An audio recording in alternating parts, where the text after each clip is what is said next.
जब ये होता है तब ये कोई माइलस्टोन जैसा फील ही नहीं होता, ना कोई म्यूजिक, ना कोई ड्रामेटिक मोमेंट। बस एक दिन तुम ऐप खोलते हो और नंबर चुपचाप दिखाता है 1 करोड़।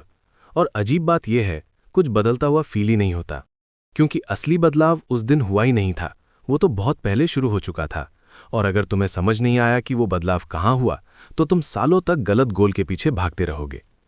ज्यादातर लोग सोचते हैं कि वेल्थ सिंपल है, ज्यादा काम करो, ज्यादा कमाओ, ज्यादा बचाओ, रिपीट, सिंपल।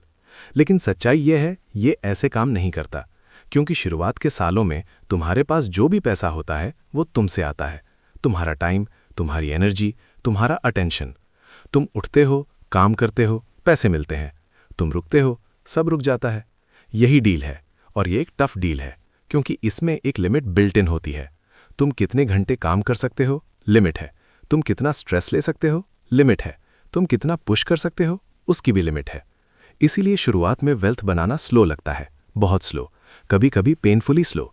तुम एक्सपेंसेस ट्रैक करते हो, कॉस्ट कट करते हो, डिस्काउंट ढूंढते हो, कैब छोड़कर चलते हो, सब्सक्रिप्शंस कैंसिल करते हो, अपग्रेड्स डिले करते हो। ये सब डिसिप्लिन लगता है, लेकिन साथ में फ्रिक्शन भी लगता है, क्योंकि तुम सब कुछ सही कर रहे हो, फिर भी बहुत आगे नहीं बढ़ रहे। तुम हर महीने 10,000 बचाते हो, या अगर अग्रेसिव हो तो 20,000। 1 साल के बाद तुम्हारे पास 1-2 लाख रुपए होते हैं। ये प्रोग्रेस है, लेकिन मोमेंटम जैसा फील नहीं होता। और यहीं पर ज्यादातर लोग क्वाइटली गिव अप कर देते हैं।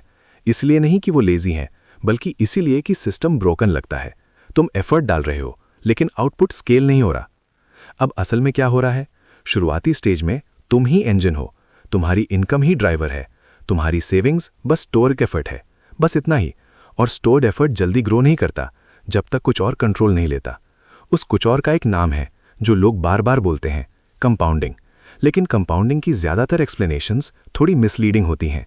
वो स्मूथ ग्राफ्स दिखाते हैं, क्लीन कर्व्स, नंबर्स जो आसानी से डबल होते हैं, लेकिन जो वो नहीं दिखाते वो है वेटिंग।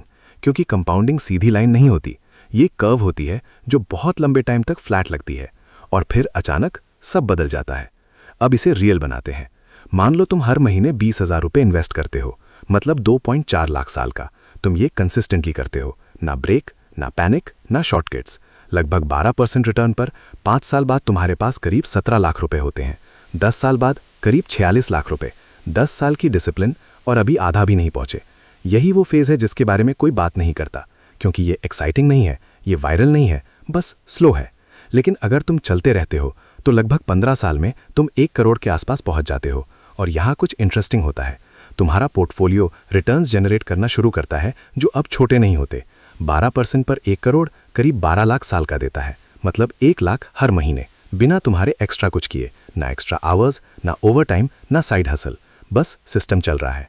और पहली बार तुम्हारा पैसा इनकम की तरह बिहेव करने लगता है, सिर्फ पास्ट एफर्ट का स्टोरेज नहीं।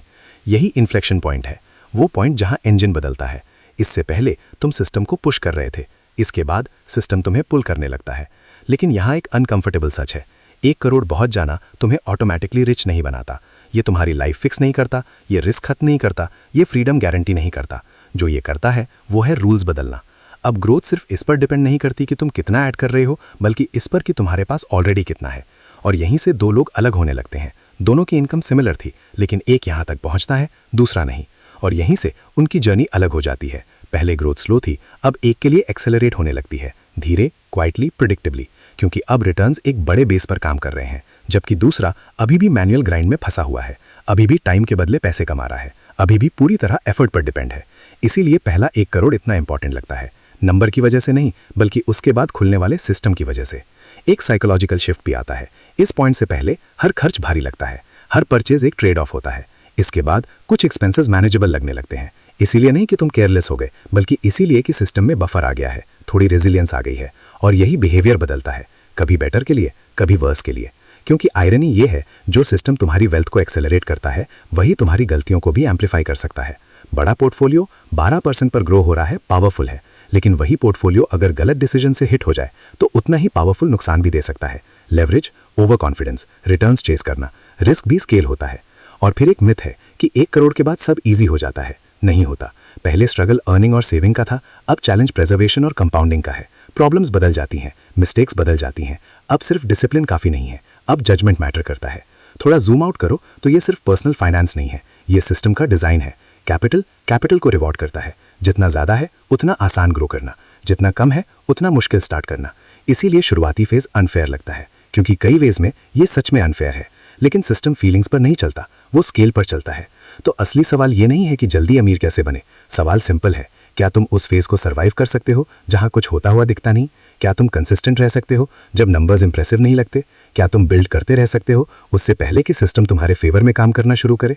क्योंकि जब वो शुरू करता है तो वो अनाउंस नहीं करता, ना कोई सेलिब्रेशन होती है, ना कोई क्लियर सिग्नल, बस एक क्वाइट शिफ्ट होता है जहां एक दिन तुम्हारा पैसा कुछ अलग करने लगता है, वो ग्रो करने लगता है, भले ही तुम उसे पुश नहीं कर रहे हो। और जब तक तुम्हें यह समझ आता है, रियल माइलस्टोन पीछे छूट चुका होता है। तो सवाल यह है, अगर वेल्थ का सबसे मुश्किल हिस्सा वो फेज है जहां वो इनविजिबल लगता है, तो कितने लोग उसे पूरा देख पाते हैं बिना बीच में क्विट